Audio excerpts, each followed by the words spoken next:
Isso aqui é inacreditável. Devido ao foro por prerrogativa de função, qualquer diligência ou inquérito policial envolvendo esses magistrados deve ser protocolado no STF e conduzido sob a relatoria de um de seus ministros. Olha essa história aqui. Perito da PF produziu arquivos Moraes e Toffoli a partir do celular de Vorcaro, diz investigação. Tá aqui, ó. A Polícia Federal informou ao ministro André Mendonça, do STF, ter identificado que o perito criminal da corporação, o João Cláudio Nabas, produziu 2 arquivos intitulados Moraes.pdf e Toffoli e esposa.pdf, a partir de citações aos 2 ministros encontrados no celular do banqueiro Daniel Vorcaro, e sugeriu a colegas da própria PF o vazamento do material.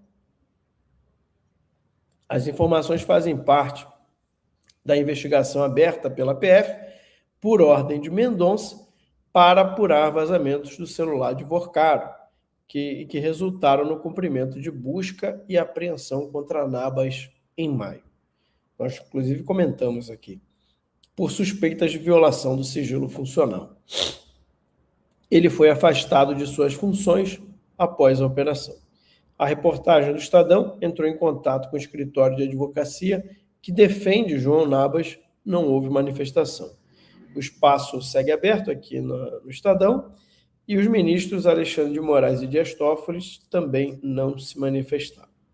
A PF ressalta no inquérito que os profissionais de imprensa e detentores do direito constitucional à preservação do sigilo da fonte não fazem parte do objeto da apuração, mas somente o crime de violação de sigilo funcional por parte de servidores públicos.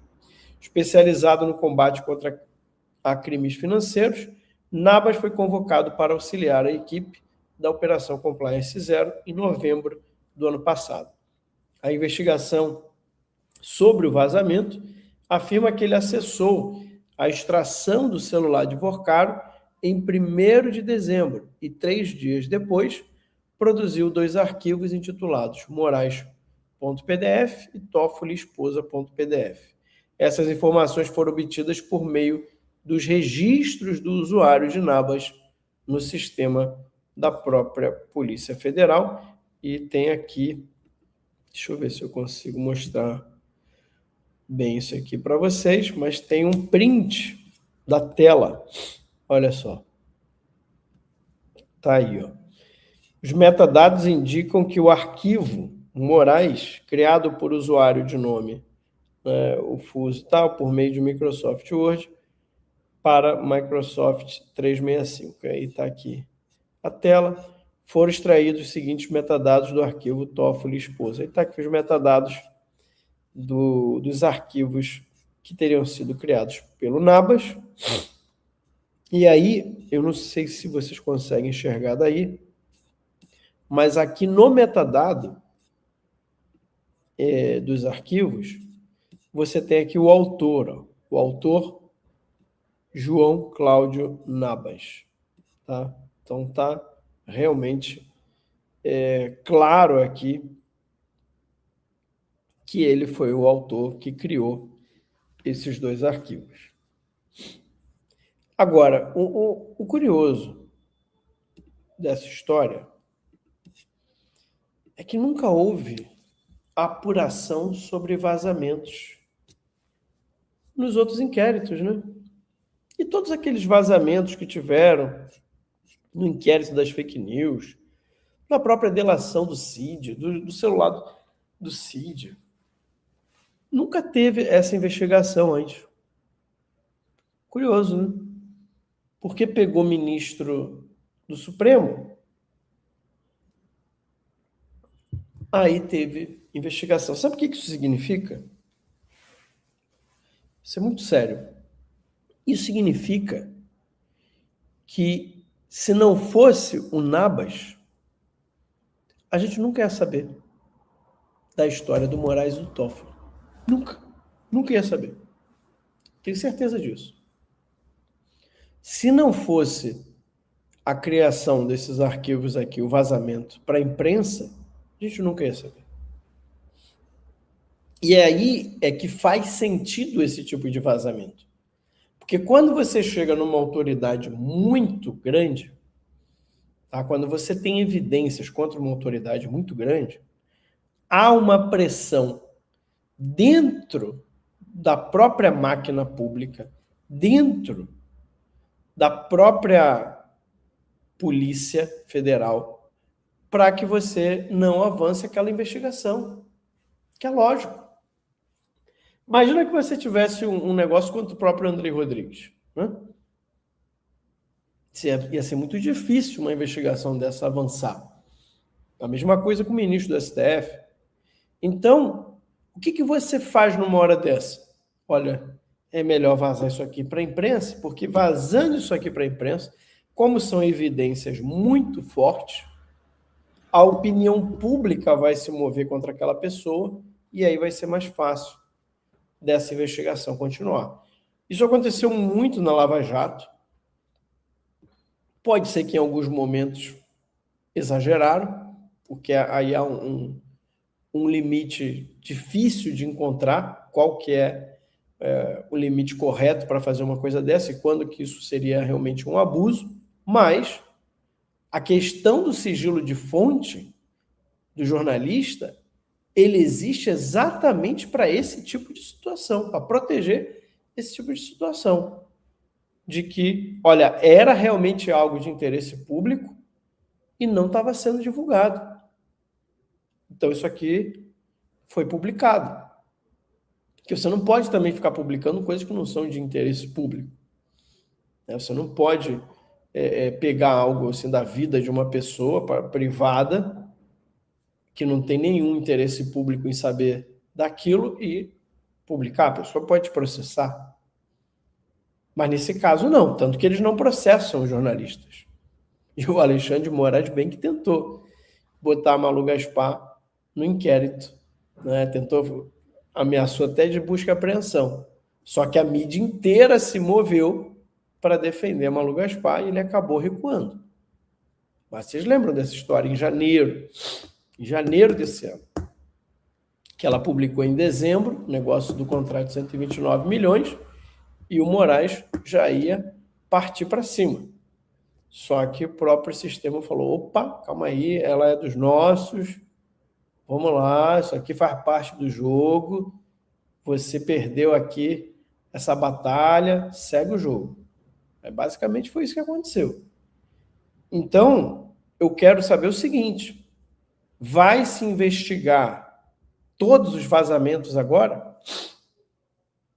Se tiver aí esses inquéritos que eles estão querendo fazer contra o Flávio, e aí se tiver busca e apreensão contra o Flávio, começar a surgir conversas do Flávio, que não estou nem falando de crime, porque eu não acredito que tenha. Porque o que a gente viu, tanto na questão do Moraes quanto do Toffoli, são indícios de crime, indícios claros. E ninguém falou nada até agora, ninguém fez nada até agora, tudo parado. Agora, com o Flávio, eu não duvido que daqui a pouco vai começar, se eles fizerem busca e apreensão contra ele, começar a aparecer conversas do Flávio para tentar difamá-lo. Aí eu quero saber, vai ter a mesma diligência que estão tendo agora? De ir atrás de quem vazou, de investigar um por um que estava envolvido naquela investigação? Duvido, né? Duvido. Mas vamos continuar aqui, porque isso daqui pode vir se tornar justificativa daquela história da quebra de custódia dos celulares. Quebra da cadeia de custódia dos celulares do Vorcaro, e a partir daí eles vão querer anular tudo, inclusive botar em dúvida se o que realmente foi publicado é real ou não, tá? Não duvidem disso. E aí blindou o Moraes e o Toffoli, né? Que para mim esse é o grande objetivo dessa história toda. Mas está aqui, ó. Os documentos, né, que foram criados lá pelo Nabas compilavam diálogos e menções aos ministros Alexandre de Moraes e Dias Toffoli, presentes no celular do banqueiro. Um deles incluía trechos do contrato de 129 milhões do Banco Master com a advogada Viviane Barça de Moraes, esposa do ministro. Os depoimentos de policiais federais que faziam parte da investigação apontam que Nabas, após produzir os documentos, sugeriu à equipe o vazamento à imprensa. Os investigadores não concordaram com a sugestão, mas dias depois, os detalhes do contrato da esposa de Moraes foram divulgados pela imprensa. Como mostrou o Estadão, Viviane encaminhou o contrato diretamente no WhatsApp do banqueiro, e aí está aqui, ó. E eu achei muito estranho, porque a CNN divulgou isso aqui, dizendo o seguinte, né? Esposa de Moraes envia contrato a Vorcaro por WhatsApp, diz jornal. Achei muito estranho a CNN colocar um diz jornal nessa história toda, porque, sério, gente, eu tô vendo que eles vão vir com a história de que foi esse Nabas que alterou as coisas para poder acusar o Alexandre de Moraes e o Toffoli. E aí eles vão querer anular o negócio todo. Eu estou com muito receio de que possa partir para isso. Primeiro que agora, outro ponto que é importante, agora, qualquer informação, qualquer coisa que apareça nessa investigação sobre qualquer ministro do STF, inclusive o Moraes e o Toffoli, esquece, ninguém mais vai vazar a imprensa. Acabou. Se tinha alguém corajoso na PF, agora vai recuar. Ninguém vai mais vazar. Ninguém vai mais vazar. O Moraes conseguiu manter um sigilo real nos inquéritos que interessam a ele. E nos outros, você sabe, rolam lá os vazamentos seletivos, vão rolar os vazamentos seletivos normalmente. E aí a notícia complementa. No pedido de busca e apreensão contra Nabas, a PF sustenta que o perito de fato criou os documentos relacionados aos magistrados e a análise do metadados e conteúdos de tais manuscritos reforçaram os indícios de que Nabas organizou e repassou à imprensa os dados sigilosos referentes às informações sobre os ministros do STF encontrados no celular apreendido de Daniel Vorcaro. Tá? Então, isso aqui, fecha aspas aqui, isso aqui é o que está escrito, né, no pedido de busca e apreensão contra o Nabas. A Polícia Federal apontou que, de forma clara, ao se analisar os fatos acima declinados e a linha temporal dos acontecimentos, que João Nabas tão logo acessou os dados extraídos do aparelho telefônico de Daniel Vorcaro, sem ordem ou consentimento das autoridades policiais que conduzem a operação, direcionou seus esforços em sentido contrário ao escopo precípuo, né, essas palavrinhas aqui que eles gostam, das investigações, buscando no material objeto de análise, suposto elementos desabonadores de ministros desta Suprema Corte, com o intuito comprovado de publicizar tais informações por meio da imprensa nacional. Bem, aqui está muito mais um juridiquês. Aí tem a lista dos usuários habilitados. Tá aqui, ó. Segue abaixo a relação de usuários habilitados, conforme as permissões verificadas em 27 de março de 2026. Né? Então, quem teria permissão para acessar os dados, está aí o João Cláudio Nabas. Tá? É triste isso, cara. É triste a gente ter que olhar para essa seletividade dentro das investigações, dentro da Polícia Federal. O que mais teve nos inquéritos do Moraes foi vazamento seletivo. O tempo inteiro, contra todo mundo.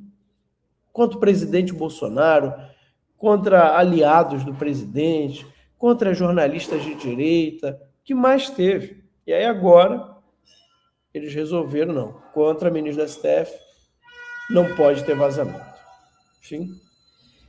E aí segue a notícia ainda. Para apurar o vazamento, a PF ouviu diversos policiais federais da equipe da Operação Compliance Zero.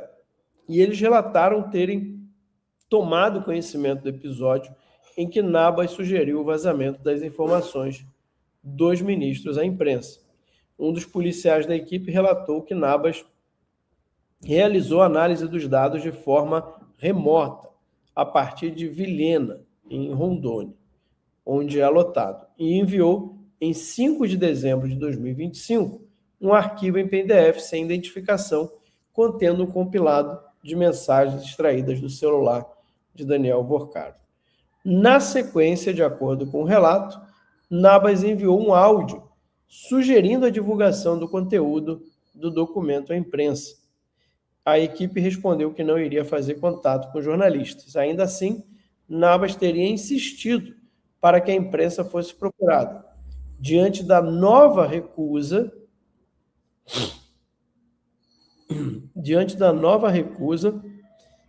o perito enviou aos colegas no mesmo dia o segundo arquivo em PDF, também sem cabeçalho ou identificação, que é aquele do Toffoli, né? De acordo com o depoimento, o arquivo reunia informações sobre o ministro Dias Toffoli e sua ex-esposa Roberta Rangel, incluindo dados relacionados ao resort Taiaiá. Parte dessas informações foi usada pela PF para apresentar ao STF um pedido de suspeição contra Toffoli. Como revelou o Estadão, um fundo de investimentos administrado pelo cunhado de Vorcaro, Fabiano Zettel, injetou 20 milhões de reais no resort que tinha participação acionária do ministro. Aí você vê o seguinte: se essa informação do resort Taiaiá, do Toffoli, não tivesse vazado para a imprensa, você acha que a PF ia ter coragem de colocar, né, você acha que ela ia ter coragem de colocar esse pedido de suspeição do Dias Toffoli? E mesmo a informação ter sido vazada na imprensa, que foi um escândalo, mesmo a PF pedindo a suspeição do Toffoli, ainda assim demorou muito para eles aceitarem a suspeição. É importante a gente entender isso. Se não tivesse vazado a informação do resort para a imprensa, o Dias Toffoli ainda seria relator do caso Master. E nada do que está sendo dito teria acontecido, teria aparecido. Nada teria aparecido. Além disso, o Vorcaro estaria, no máximo, em prisão domiciliar. O pai e o primo do Vorcaro iam estar, no máximo, em prisão domiciliar também, tá? Se é que eles iam aparecer nessa investigação. E eles iam estar cometendo crimes até hoje. Não ia ter parado. Não ia ter parado. Tudo ia estar funcionando exatamente como estava antes. Então, assim, é muito claro para mim que toda essa operação aqui é o sistema se blindando. É o sistema mandando recado para os policiais federais, dizendo o seguinte: olha só, ministros do STF, principalmente alguns ministros, são intocáveis. São intocáveis. Vocês estão entendendo que o fato de ter vazado mudou tudo? Se não fosse o vazamento, Toffoli seria relator disso aqui. E aí ia ser voto do Toffoli, ia ser voto do Gilmar Mendes, o Cássio Nunes não ia saber nada do que está acontecendo, provavelmente ia votar com eles, né? E eles iam vencer tudo. Tudo que eles quisessem passar lá na turma do STF, eles iam vencer. Porque mesmo com tudo isso, quase não saiu essa suspeição do Toffoli. Mas ainda tem mais um pouquinho aqui de informação que diz o seguinte na notícia. Como revelou o Estadão, um fundo de investimentos administrado pelo cunhado de Vorcaro, Fabiano Zettel, injetou 20 milhões de reais no resort, que tinha participação acionária do ministro. Logo após o vazamento, Nabas foi retirado do time de investigadores da Operação Compliance Zero e teve seus acessos aos materiais e dados das apreensões encerrados. Ministros do STF só podem ser investigados pela PF com autorização do próprio Supremo. Não, essa é demais, cara. Calma aí, deixa eu tomar uma aguinha. Essa é demais. Essa aqui é a melhor de todas. Eu não sabia disso. Eu não sabia disso. Sério, aí fica difícil, cara.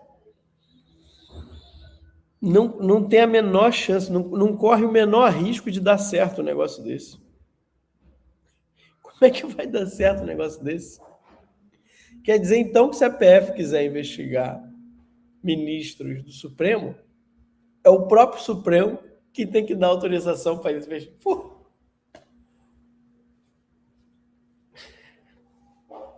Quer dizer que se todos os ministros do Supremo estiverem envolvidos em qualquer coisa, eles são intocáveis. Ou se pelo menos a maioria deles estiver envolvido em alguma coisa, eles viram intocáveis. Porque um vai ficar protegendo o outro. A gente está com isso aqui para investigar o fulano. Não dou autorização, não.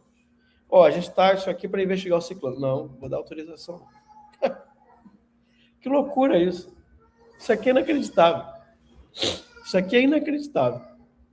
Devido ao foro por prerrogativa de função, qualquer diligência ou inquérito policial envolvendo esses magistrados deve ser protocolado no STF e conduzido sob a relatoria de um de seus ministros. Tá maluco? Maluquice isso. Que maluquice isso. Olha, tem muita coisa para mudar, viu? Tem muita coisa. Os parlamentares não têm como reclamar de que falta pauta para fazer, não, porque essa aqui, para mim, é uma pauta essencial, cara. Que história é essa? Quer dizer que para você investigar um ministro, você tem que ter autorização do STF? Uma loucura. Uma loucura, tá tudo errado. Tudo errado. Tudo errado. Tudo errado. Enfim.